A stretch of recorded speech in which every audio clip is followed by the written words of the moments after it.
Welcome back to another episode of the Casey Campbell podcast. Casey Campbell with you, of course. So we are pleased to be joined by Jeff Dickerson from Spire Motorsports. Really appreciate you, Jeff, for coming on. Hey, no problem. Glad to be on with you. So what a good few years you have had growing this race team from a sports and entertainment marketing client to a race team. You have you brought Corey LaJoie on driving the 7, and then an assortment of drivers in the 77. Of course, Justin Haley in most of those races. How do you think your team is doing so far this year? Yeah, well, I mean, look, I think racing is certainly on Sundays it's hard, and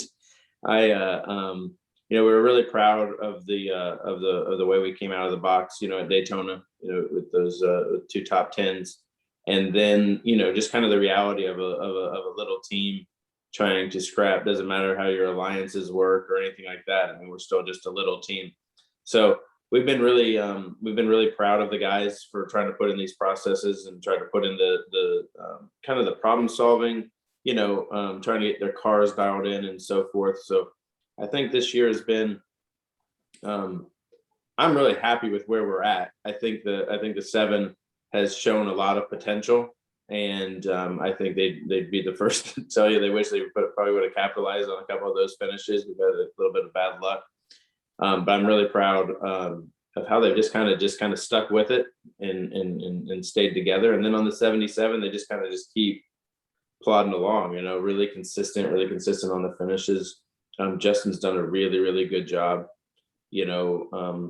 for us, and I mean for that matter, so did McMurray at Daytona, and so did Stuart Friesen at Bristol. So I'm really, Casey, that's probably a long walk to just say I'm pretty. I think we're right where we're supposed to be. Yeah. So I know you guys purchased the shop that LFR had. Of course, that was the shop that Alan Kalicki has used for many years.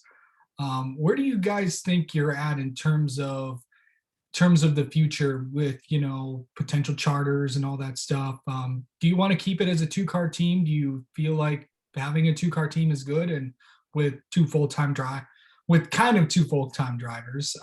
Do you look at 2 full-time drivers as we get into 22?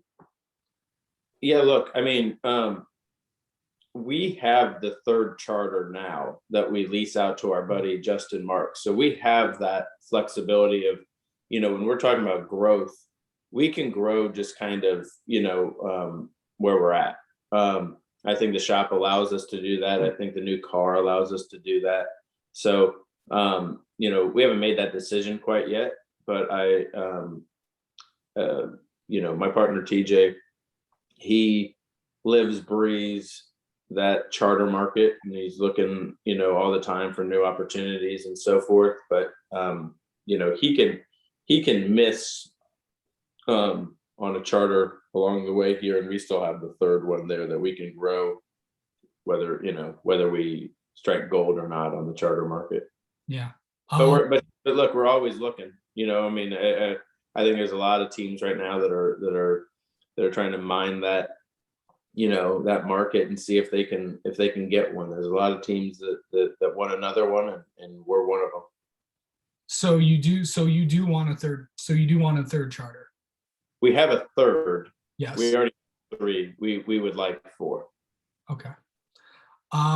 So when the charter market kind of goes around in that time, really when the off season comes around and you guys start to figure out what you want to do, kind of explain to people what it takes to get one of these charters. I mean, it takes a lot of luck. It takes some money.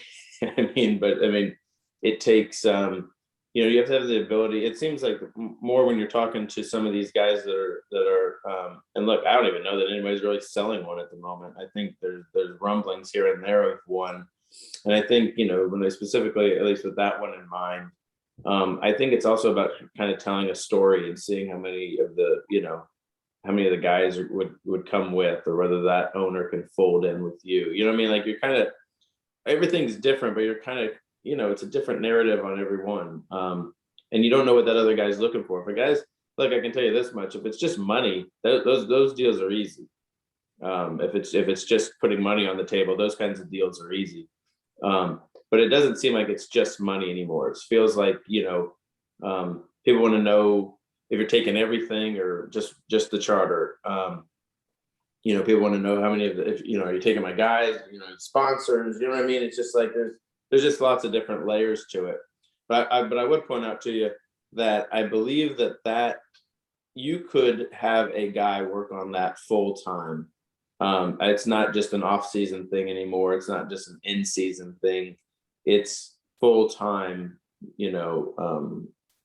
Kind of putting your finger on the pulse of that market and seeing where it goes, and it's relationships too. It's a lot. Like I said, my partner TJ does a lot of that, and I'm kind of amazed when I just kind of see that it never really stops. So heading into, with the new car coming in, how do you feel like that would make, where do you see that as your race team heading into next year? Yeah, so look, that's been our whole gamble. That was our gamble 2 years ago or 3 years ago, whatever we did the Furniture Row, purchase. That's the gamble on when we took the 95, right? That's the gamble on the 30, when we bought that other charter from Tad, last summer. So it's like, look, that's always been the gamble, has been the new car. And I think with that, at least a team like us is hoping for, is that it just kind of resets, how it works, and in that garage. It's not just for the team owners per se and whatever, but I think we're just hoping it just kind of resets the whole bar in there. Hopefully it makes it a better value proposition for sponsors.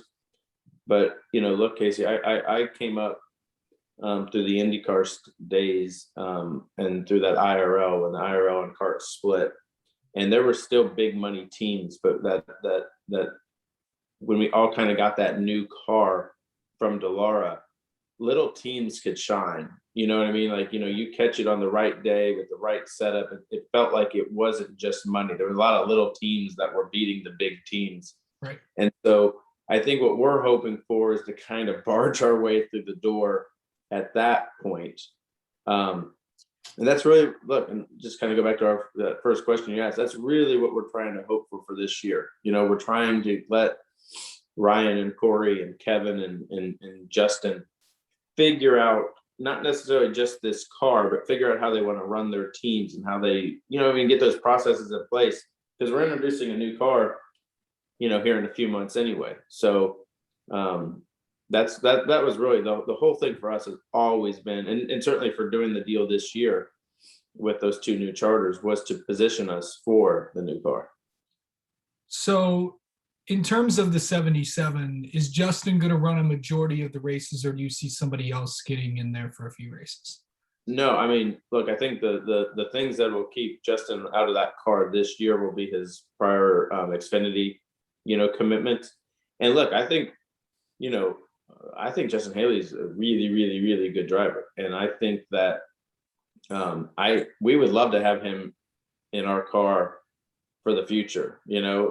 I feel like we'll be racing a couple people, for that, but we would like him in our car full time. We would love to build around these two drivers, these two crew chiefs, and these teams that we have, and just let them go. I think consistency is a big deal, and I don't think we want to. I think you can stunt growth by moving drivers in and out. And it's easy to do, and it's kind of sexy. Everybody likes talking about drivers coming in, but if it was up to us, we would roll with these two guys for the next few years. Yeah. And then add somebody on if we go to 3. So yeah, do you see yourselves going to 3 next year? That's my plan. I don't. I would love us to go to 3 cars for sure. And that's why we have it. I don't think we're just going to be in the business of leasing charters to people when they need it. This was a special circumstance. Justin Marks is a good friend of both TJ and I's, and he's been, he's really been trying to get into this space for a while. So for us to help him out and kind of seed him for a year, that's something that certainly makes me and TJ feel really good, and to watch his success. But I'm not sure that that's something that we're going to be continuing to do in the future. I think we'd like to. That's an option, of course, but I don't think that that's that would be our plan B, not our plan A. So the plan A is 3 full-time Spire cars, and not the leasing of charters, if I'm not mistaken, right? Yeah, that's what we'd like to do. Okay.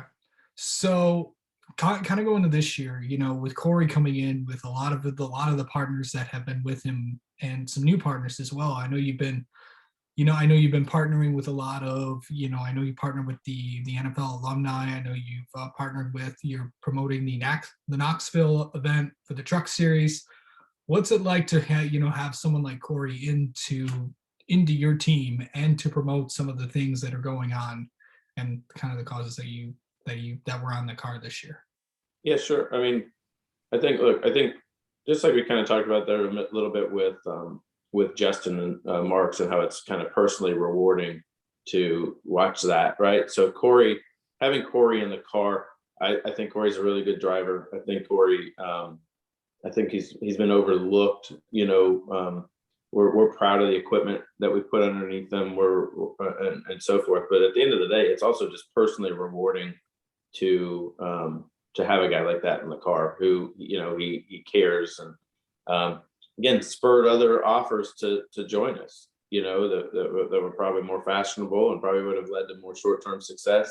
But he wanted to be part of something and building something from the ground up, and that's amazing. I think at the end of the day, results are results, and you are what you are. But it's also personally rewarding for me to see him in the car. And I know TJ and I take a lot of we take a lot out of that. You know what I mean? Like, it makes us feel good too.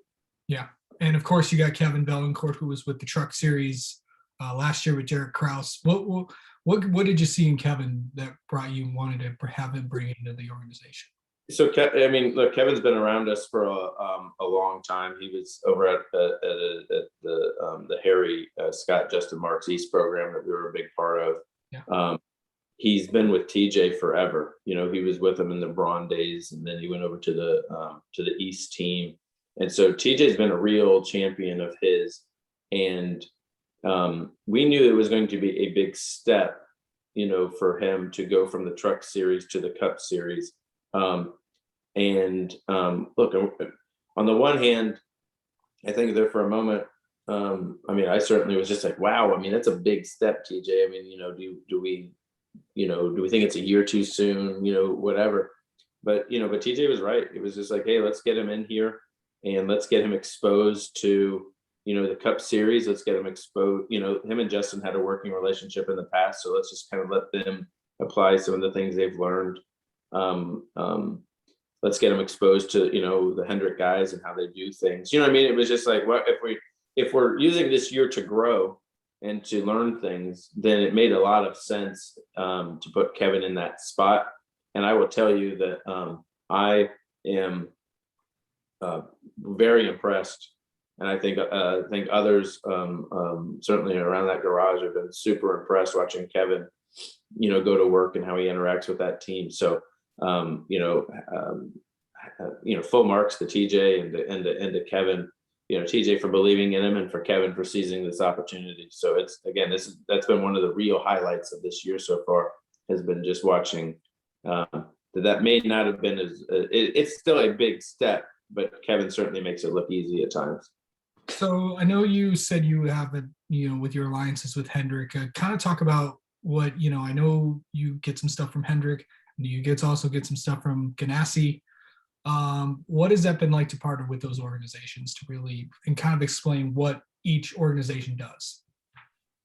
Well, not to keep hitting this kind of theme, but it makes sense in this one too. I mean, again, it's personally rewarding for us to work with those guys, right? We've worked with those guys in the past for sure, on the business side and on the management side. We've felt like we've been a part of their group for a while. For us also now to have this kind of angle in with the competition, we are. It's just great. It's awesome to talk to not only to the guys at the shop level, or they're talking to their counterparts at those shops and learning things. Obviously the Hendrick engines are great, but those guys learning things, has been great. And then again, working with, over at Ganassi, working with Doug and Chip and Tony Lunders, and then working with, Chad and Jeff Andrews and Scotty Maxim and Ron Malik and Robert Deering. I mean, those guys, again, we wouldn't be here. You know what I mean? Like, for us to, it was a bit naive of us to think in July or August, it's like, man, this is going to be easy. We'll just get these cars and we'll get these engines and all that. And it was naive, and it was, looking back, kind of comical. But those guys have really turned this into a real thing for us. And we're happy to play a part. We're happy to contribute into that. And we're super excited. When the 48 wins this weekend, we were as excited, I think, as those guys. And when the 1 and the 42 are running well, I mean, again, I just think we're a cog in the wheel, and for us, that's good enough right now. Yeah. I know you also brought Steve Letarte into the organization as well. What has that been like? Oh, Steve's great. I don't know that Steve Letarte's ever had a bad day. I think Steve, in his life, I think Steve, he brings a lot of positivity and a lot of team building, a lot of, again, putting those processes in place, right? You know what I mean? It's just like, we're not necessarily, Steve's not in there, calling. I mean, he did have to call a race, I guess, this year, at Homestead. But I mean, it's, for Steve, I mean, look, Casey, I think when we talk about Steve, we talk about Ganassi, we talk about Hendrick, we talk about these things, and you can, you think of somebody like Kevin Valancourt, right? Or, I mean, Ryan Sparks is an established, Cup crew chief. But I just want, I want you to just like look at all those guys and look at somebody like Kevin that's exposed to all that. You know what I mean? Like, when we're talking again about building, this year, towards next year, it's like all of us going to college again. You know what I mean? Like, those kids on the floor and the guys in the shop. I mean, it's just like, I mean, I don't think you can ask for a better education than to be able to touch on some of the Ganassi guys and learn from the Hendrick guys, and have Steve Letarte to kind of tie it all together. I mean, I didn't have that opportunity when I was, when I was younger. So I think that's really a big deal. Last thing for you, I know Talladega is coming up this weekend. Both cars you'll have, Corey has been running pretty well, and then Justin's always good on the super speedways. What's it going to be like to go to Talladega, because anything can happen, and that could be it could be, you guys could steal this win. Yeah, look, it's a lottery ticket. I mean, it's a lottery. We have 2 lottery tickets. I do not subscribe to the it's luck also. You know what I mean? Like, it is. You need some luck. But you see the same guys up there every week. Now we need some luck. We need a lot of things to go right. We need to show that we're fast. I don't think the rest of the guys are waking up on Sunday being like, you know what we're going to do today? We're going to push the 7 and the 77, right? So, I mean, we need to put ourselves in position to benefit from some things. Look, that race doesn't start till, you miss 2 big ones, right? So again, I think if we can just be there with 10 to go, we will have a chance. At Daytona, we did it both ways, right? We were racing all day. It was important for us to race all day. We wanted to show that. And but it is also true that me and TJ were sitting there with our blood pressure skyrocketing through the whole race. Talladega is going to be just like that. We want to race. We want to be fast. We want to show people that we're fast, so that when it's time to get pushed or whatever, that people will push us, because you're going to need, somebody has to go with you at some point, right? And so we want to be able to demonstrate that to people early. But these guys got to miss a couple wrecks along the way to get there, I'm sure. Leaders get wrecked too, so I don't know if it's good to be in the front or the back. I just know that it's a real race. The same guys make it, to the front, seems, every race, and we want to be one of those guys. All right. Jeff Dickerson, thank you so much for coming on, and let's have you on again sometime. Casey, anytime. Thank you, buddy.